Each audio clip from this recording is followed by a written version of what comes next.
انسان نے جب ہواؤں میں اڑنے کا خواب دیکھا تو ان کے نزدیک سب سے اہم پرندے تھے۔ لوگ سوچتے تھے کہ یہ پرندے کیسے اڑتے ہیں اور کیا ہم بھی ان کی طرح اڑ سکتے ہیں۔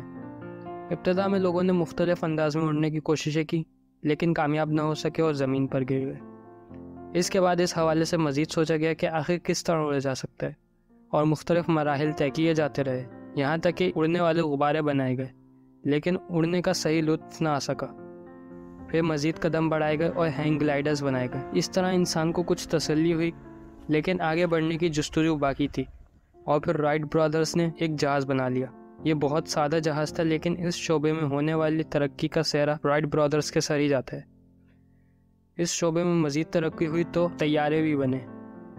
فضا میں سفر کرنے والے طیاروں کی اپنی تاریخ ہے، لیکن جب سائنسدانوں نے طیارے تیار کر لیے تو ان کا سفر خلا کی طرف شروع ہوا۔ اب تک دنیا بھر کے ملکوں نے فضائی سہولتیں حاصل کر لی ہیں۔ ہر شعبے میں جہاں فوائد ہوتے ہیں وہیں نقصانات بھی ہوتے ہیں۔ اب تک کئی جہاز گر چکے ہیں اور خلائی حادثے بھی ہوئے ہیں۔ خلائی سفر اور تحقیقات کے حوالے سے امریکہ اور روس کی بہت کارکردگی رہی ہے۔ ایک حادثہ امریکی خلائی لیبارٹری اسکائی لیب کو پیش آیا۔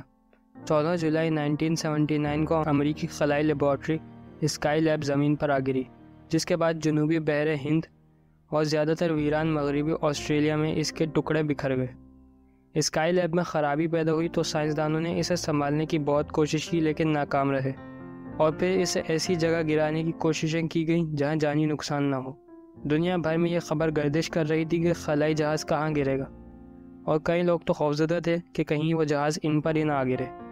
یہ جہاز 6 سال تک مدار میں رہا تھا، ان میں سے 5 سال اس پر کوئی فرد سوار نہ تھا۔ جب اسکائی لیب اپنے منطقی انجام کو پہنچتے ہوئے گر گئی تو ان سب لوگوں نے اطمینان کا سانس لیا جو اس کی وجہ سے خوفزدہ تھے۔